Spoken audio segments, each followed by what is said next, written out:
Hi, everyone, and welcome to the Workr Being podcast. We are taking a small hiatus to regroup around some exciting things that will be coming to all of you very, very soon.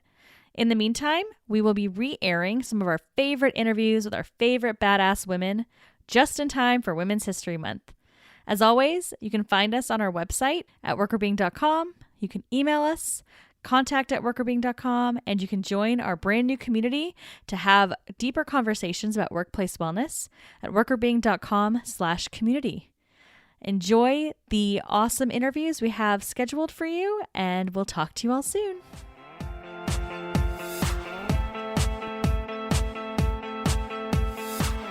Hi, I'm Patricia Grabarek. And I'm Katina Sawyer, and welcome to the Workr Being podcast. Today, we are super excited to be joined by Dr. Allison Gabriel, who is an Associate Professor of Management and Organizations and a Robbins Fellow at the Eller College of Management at the University of Arizona. So she's going to be talking about her research, and we have a deep connection with Allie because she overlapped with us at Penn State for a little bit, so we got to know her there. Welcome, Allie. We're so happy to have you. Thank you so much for having me. This will be fun. Tell us a little bit more about yourself. We'd love to hear, we gave our little spiel introduction of you, but let us know about your background and what you're excited to talk about today. Yeah, so as you mentioned, we overlapped at Penn State. So I did my undergraduate psychology degree at Penn State, graduated in 2008. Thought I was going to go to a law school for a while until I started working with Alicia Grandy, who was my honors undergraduate advisor at Penn State. And she kind of nudged me a little bit and said, you seem pretty excited about research. Why don't you consider getting your PhD in industrial organizational psychology? And so I applied to PhD programs kind of on a whim. Like I didn't think I was going to get into any and just had in my head, like, okay, I'll try this out and we'll see what happens. I ended up getting into the PhD program at the University of Akron and got connected with Jim Diefendorf, which was great because he and Alicia have close personal ties. They do similar research. They've done research together. And so it ended up just being this really positive transition for me and then really good experience. And so when I was in graduate school, I was mostly focusing on how people regulate their emotions in the workplace. So how people deal with hostile customers, how they regulate their reactions to that experience and how that affects their well-being. And then since graduating from Akron in 2013, I would say that my interests have evolved from there kind of dramatically, some might say. So I'm still interested in people's emotional experiences, but now I'm starting to focus more on questions surrounding lately, it's been a lot of issues pertaining to women's experiences in the workplace, and in particular, women's health experiences in the workplace. So understanding how things like breastfeeding and how women bring that into the workplace, menstruation, how that necessarily enters the workplace, how that affects their mood on a day-to-day basis, and how that relates to a variety of behaviors and kind of well-being outcomes that we care about. And so in some ways, I feel like my current research looks nothing like what I actually went to my graduate program to do, but I think that's okay. I think that's just kind of the natural evolution sometimes that happens in our work. Yeah, absolutely. And, we're all really grateful that you decided to pursue this path because you've made such awesome strides in moving our thinking forward in the field in a variety of different areas. But your newer work is something that really caught our eye recently. And so we're curious to learn more about how you decided to focus on research in some of the areas that you just mentioned around breastfeeding and menstruation, and what made you feel that these topics were important to explore. Yeah, so the breastfeeding research actually came out, and so this was a project that we started 3 years ago now. So that shows you how long we've been kind of cooking this up. So 3 years ago now. And what happened was lately it seems like a lot of my research is just getting driven out of personal experiences, either that I have or people very close to me have. And so we had a really close friend visiting us in Tucson. And my deal to like bribe people from the East Coast to come visit us in Tucson is that like I will take you to the spa for the day. So if either of you want to come to Tucson, I will take you to the spa for the day. I'm pretty close. I might take yeah. Hop in a car. It'll be fun. And so my girlfriend and her husband and their 2 kids came out, and the youngest was 8 months old. And so I kept true to my word. We went to the spa for the day, and we were sitting in one of the pools outside, and it was beautiful. And I noticed that she was starting to look uncomfortable and kind of looking around. And I asked if she was okay. And she's like, oh, no, I'm fine. I'm just, I need to go pump breast milk, and I'm trying to figure out where I want to go do that. And I was like, well, we're in this beautiful place. Let's just flag, somebody down, and I'm sure they have space. And her response was like, oh, no, don't worry. Like, I'm just going to go sit in the bathroom stall. And she left.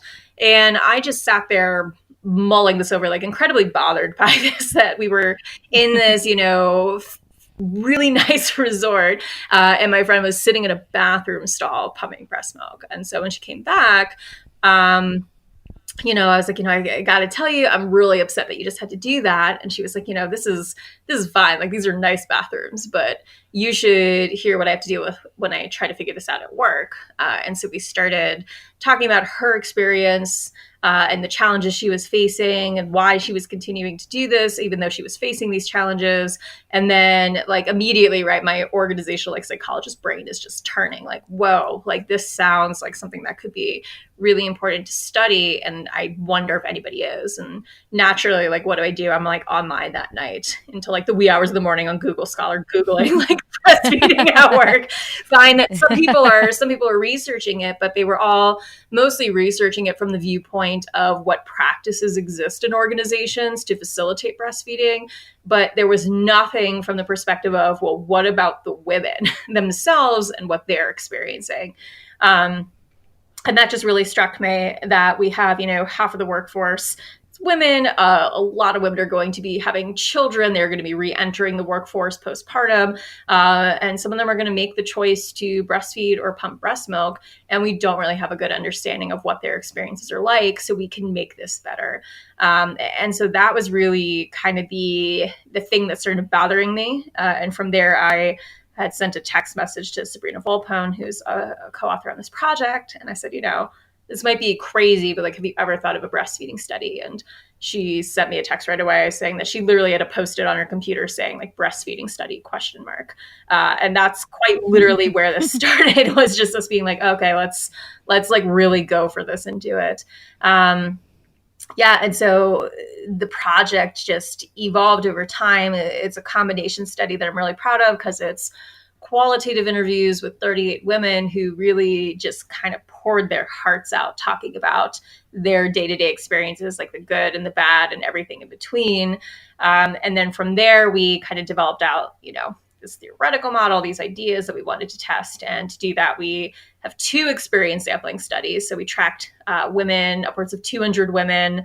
In one study, it was around 118 for 10 days, and the other was 106 for 15 days to understand, what does it look like when breastfeeding goes well day to day? What does it look like when it goes poorly? And then how does that affect their ability to be productive at work? And then the thing that we really wanted to do was actually correlate this with how much breast milk they could produce at work. So to tell the full story, that it's not just a worker productivity story, it's a health and well-being story in every sense of the word. So yeah, that's a very long answer for how we got interested in this and how this project originated, that I'm really excited about. No, that's a great story, and I think it's very relevant and probably very relevant to a lot of our listeners, that have either experienced it or have heard similar stories from their friends and family members. At my organization, we travel for work a lot, and so I've had a lot of stories that I've heard from friends of mine that, after giving birth, after they come back from leave, they now have to travel, and we're pretty accommodating of trying to reduce the amount of travel people have to do while they're still breastfeeding and really early in their child's life, but it happens.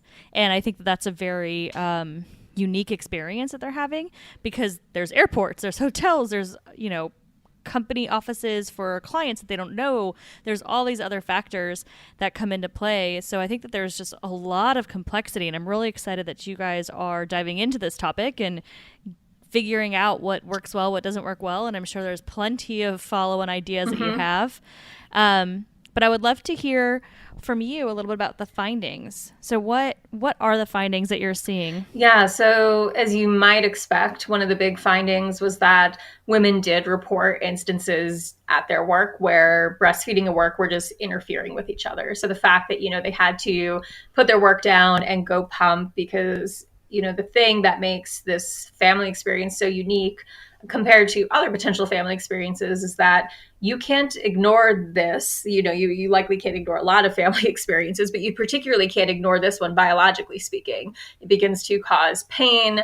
There's a time frame on this. And so women would describe how they would be in the middle of surgeries or important client meetings or on a call, and all of a sudden they'd have to figure out ways to exit and go pump breast milk. And so when work and family were viewed in the sense of kind of interfering with each other, women then reported, feeling more depressed moods while they were at work. And that related to lower levels of progress on goals that they wanted to make that day at work. And then that also related to lower levels of breast milk they reported producing that day at work. So we actually had them track throughout the day for us how much breast milk they wanted to produce and then how much they actually did, so we could get that change. And so we, found this negative side, but then what was really interesting was that we also found instances where these things were enriching. So when women felt like breastfeeding at work or pumping at work was going well for them, so they found that it was really empowering, that they were getting a lot of success and feelings of accomplishment, those effects reversed. So it improved their moods. They felt less depressed. They also felt more kind of calm and content with their work and how they were feeling. And then we saw the reverse effects where their work well progress would go up and their breast milk production would go up. And so to me, it kind of tells this whole story of, it can be really challenging, but it can also go really well. And it then allows them to succeed in all aspects of their affective well-being, how productive they are, and then their ability to provide food for their children. And so for us, it really tells the story of, wouldn't it be nice if we could kind of get out of women's ways in organizations or create structures that allow them to experience that success and accomplishment to then have this great positive spillover to all these other important domains? Yeah, I think that those findings are really awesome. And for our listeners out there, we've talked about experience sampling methodology before, but for folks that are not familiar, basically they followed people over the course of a day and asked them questions during the day to see how that predicted their moods. Either was it during the day or the next morning? It was all during the day. So they did 3 surveys a day for, again, the study that's in the main part of the paper is 15 work days. But then we actually have an appendix where we kind of replicate all the main effects, and that was 10 days. So yeah, we were really carefully trying to track people to really understand, how are you feeling, particularly in the morning, which seemed to be when women who were breastfeeding said that was kind of the most chaotic for them. They're transitioning back into work. They definitely have to pump when they get into the office. And then, think about your typical workday. You turn on your computer and it's just this influx of emails and meetings and appointments and things just get going. And that seemed to be when a lot of strain was happening for people. Yeah. And I think it makes so much sense, right? And you use this really rigorous design to make sure that the findings that you have are not only replicated, but also you're, doing your best to make sure that what you're predicting is predicting those things in real time, which I think from the perspective of our listeners, just to know that that's an extremely rigorous way of testing this. But also I'm curious because, this is a topic area that clearly has implications for wellness, and employees might want to bring that back to their employer. But what have been some of the reactions that you've had to doing this kind of work? Because I know in our field and in other fields that have been more traditionally rooted, it can be difficult to sort of do groundbreaking work like this. And I would assume that some folks might feel like bringing this back to their employer, if they're in a more traditional setting, it might be challenging. So how have you kind of faced those challenges in kind of trying to change those dominant narratives, and what kind of pushback are you getting, and how are you kind of fighting against that if you are getting it? Yeah, so I think now that the findings are out, we've had, luckily, the reaction's been largely positive. When we were first starting to do this work, it was really interesting because I was starting to, pitched this idea loosely just to kind of gauge what people thought, because obviously I was aware that it was risky, right? There's safety in doing safe research, and I was kind of not wanting to do that. So I knew there was going to be risk. And I remember when I first started to describe it, and I was talking, we already had some of these preliminary findings. The breast milk production outcome was one of the first that popped up. And that was the one we were most interested in. And I remember telling a colleague in the field, not here at Arizona, but out in the field about this. And the reaction I got was, oh, that's cool, but that's not really an organizational outcome. So I'm not sure like our management journals would really care. And that really just irked me to no end. And so we kind of joke that like we have this work productivity variable in this paper, not because it's not important, but we did have this concern of like, oh, if we don't have something that sounds like a work outcome, will people care? Is it not enough to just say that we should care about women's holistic well-being at work? And part of that is caring for them when they are going through this really difficult period of trying to pump breast milk at work. And so that was some of the immediate reaction that we got. And then luckily, once we, started workshopping this paper around, we were presenting this around at conferences and other schools for about 2 years, which is a really long time now that I think about that. It was 2 long years.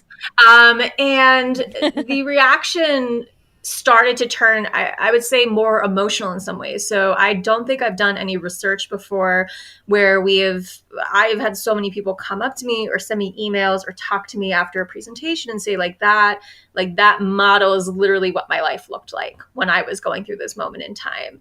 And so the fact that we're doing something, obviously, I think theoretically, we're contributing to research that looks at work and family and how those intersect.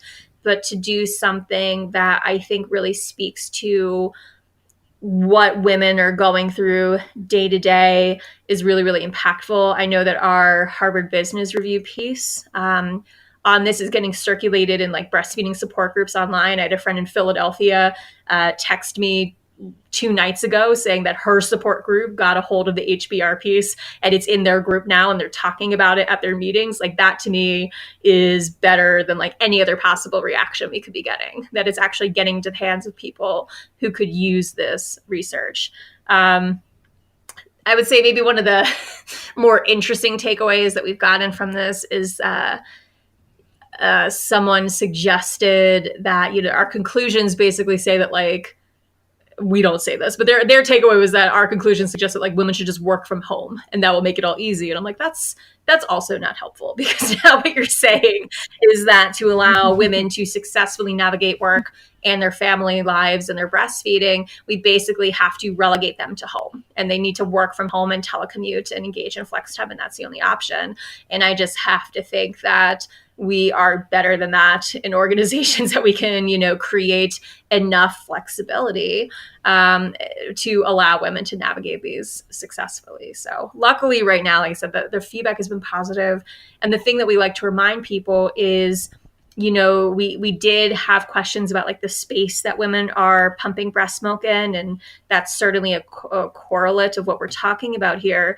But really, it's just about people kind of getting out of women's ways and being supportive and not talking about pumping as a break that women get to take, and just allowing them to have the moments they need to do this.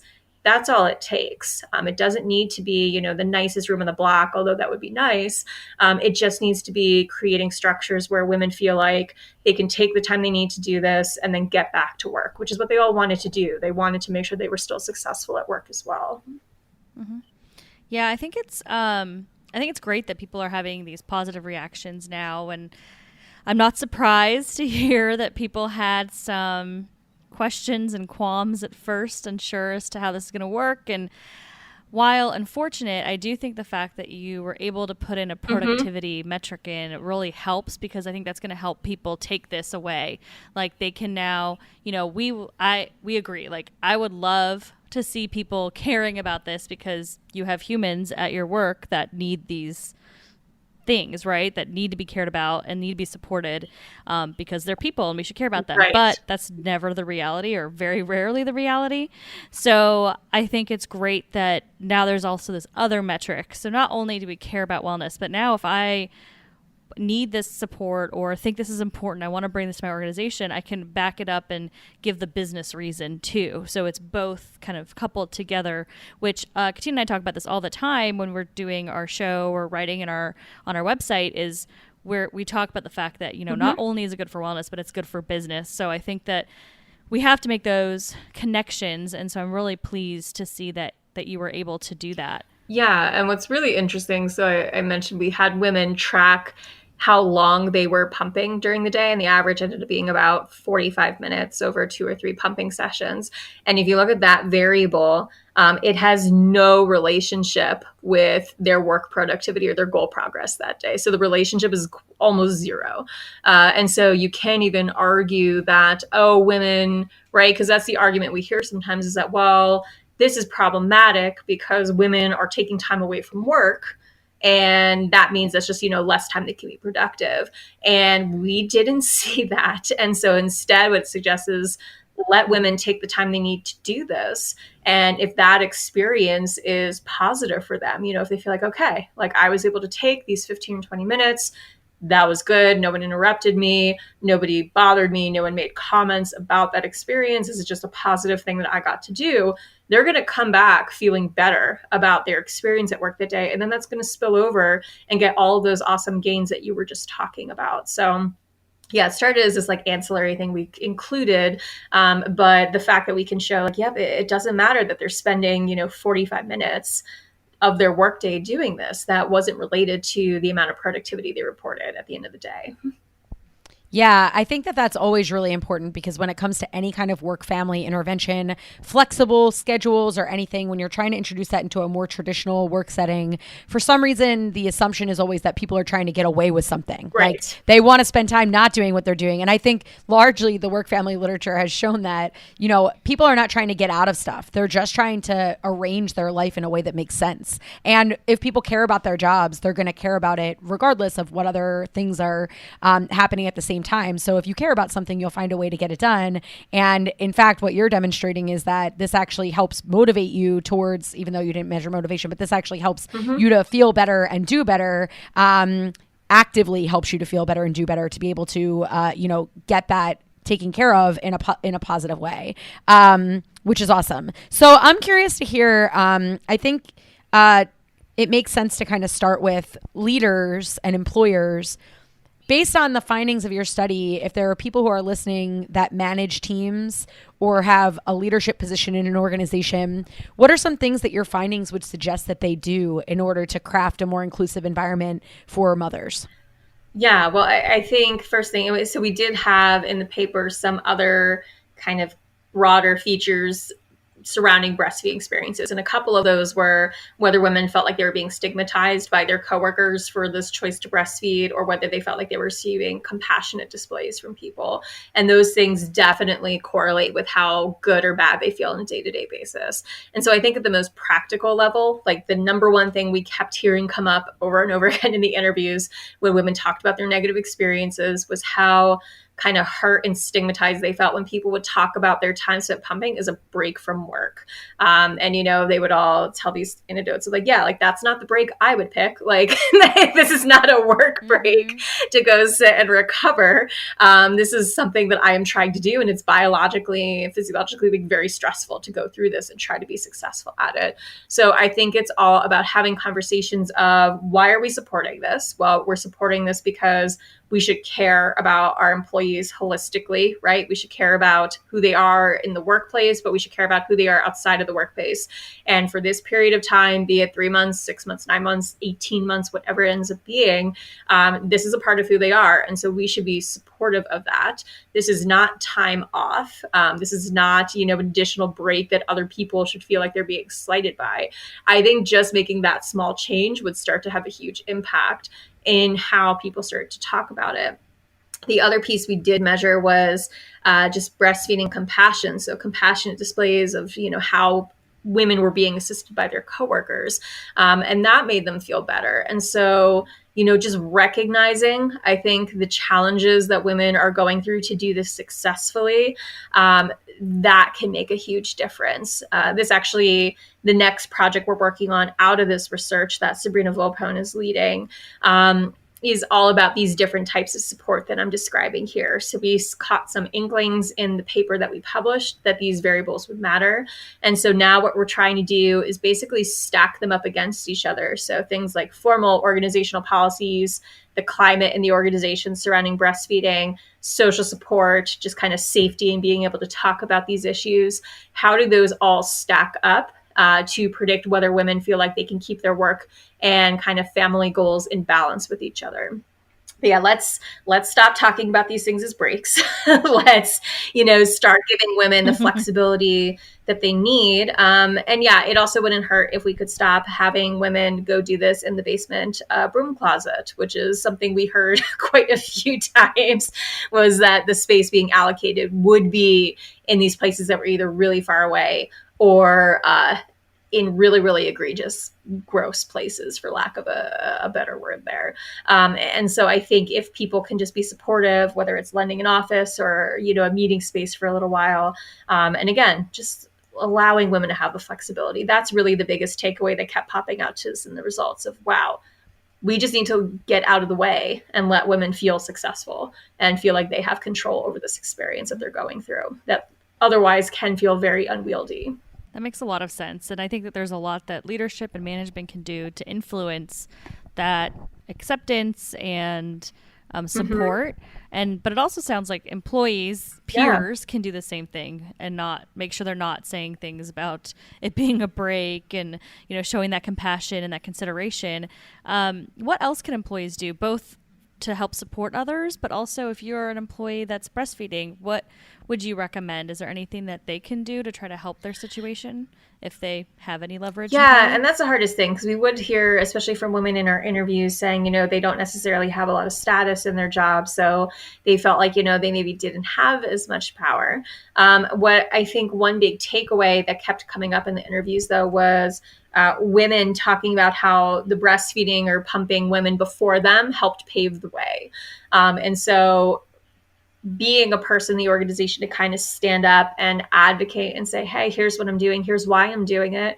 Right? There's so much research out there around the health benefits, of course, to the mother and the baby, but then organizations save money too in healthcare expenditures because they have healthier mothers and then they have healthier babies who are likely on their mother's insurance plan. So it really covers the whole gamut. And so, speaking up and saying, here's what I need, here's what I'm hoping you can be able to provide me. Being the first person to do that may be difficult, but that will not only improve, hopefully, that woman's experience, but the women that are coming after them. And so it was really, really cool for us in the interviews to just hear women talk about kind of the tribe they had in their organizations of other women who had also pumped or they were currently pumping, and they would all be kind of in the trenches together, talking about strategies and sharing their experiences and advocating for each other. We're hoping that our research helps women feel more empowered, like they can go to their employers or their managers and say, you know what, this is why I want to do this. This is important to me. And good news, if you do this, I think it's going to make me feel better and I'll be more productive. I'm going to be healthier at work. And, the healthcare costs will probably go down, although that would probably not be the thing I would lead with personally. Hopefully we can just learn to be a little bit more supportive of each other. But I think advocating, speaking up, there are laws in place that say organizations of a certain threshold are supposed to allocate time and space for this. So actually advocating for what that time and space looks like is going to be very important, because otherwise we definitely heard in our interviews, employers run the gamut of what that ends up looking like. Is it a broom closet, or is it like a brand new room with pumps in there and outlets and dimmed lighting that's very calm and comfortable? It really can vary a lot there. Yeah, absolutely. I mean, I think that these are great suggestions, and just getting the wheels turning so that people have a narrative to start normalizing this conversation, I think is so important, both for employees and for leaders, and female leaders as well that may have gone through similar sorts of circumstances and would like to be able to support, but don't know how to advocate to the people senior to them. Right. I think that this is, definitely groundbreaking work, and I'm really excited that you're doing it.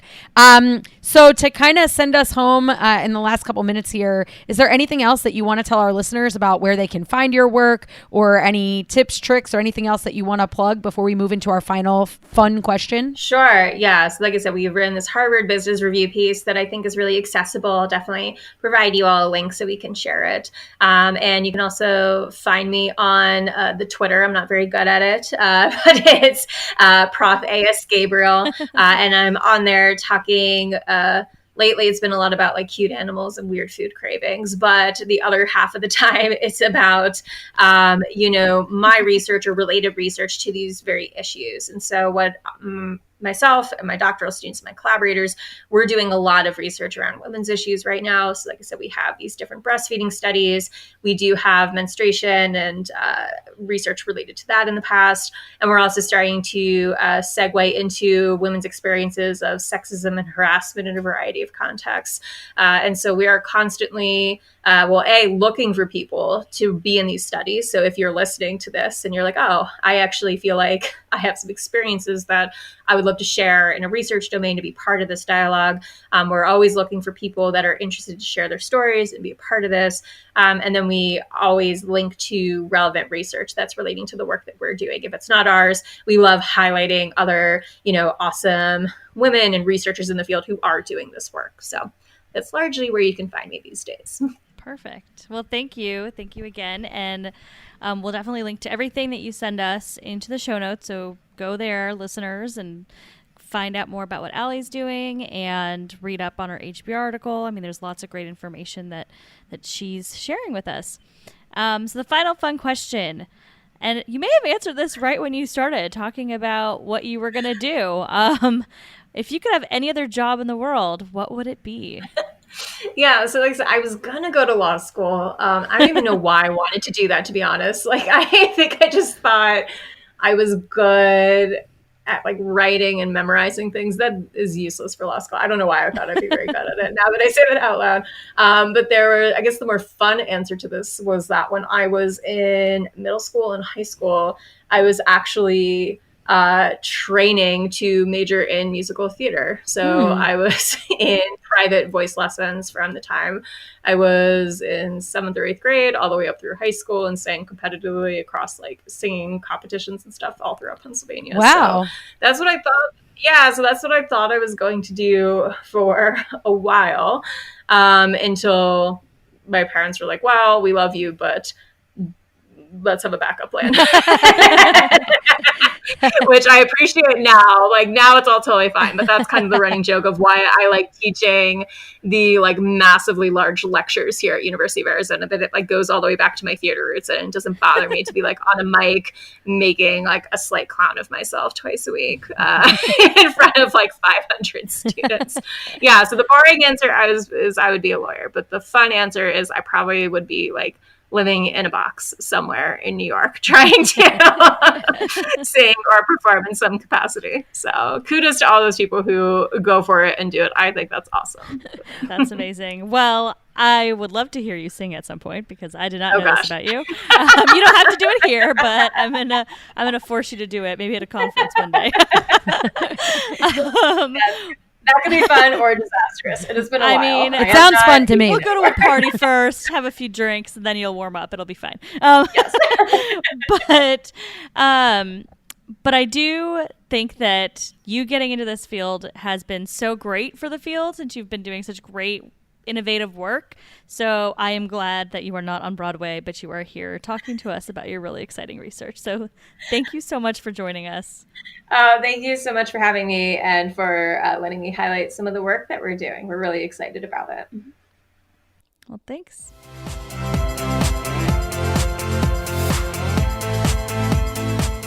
Thank you so much for listening to the show. We were so pleased to talk to Allie.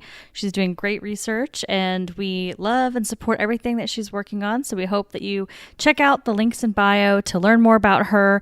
We have links to her website, her LinkedIn, and some of the articles that she was referring to. So please check it out. And we'd also love to hear from you. So reach out to us. Let us know your thoughts, your experiences. If you have any questions, you can find us at workrbeing.com. You can email us at workrbeing@gmail.com. workerbeing@gmail.com.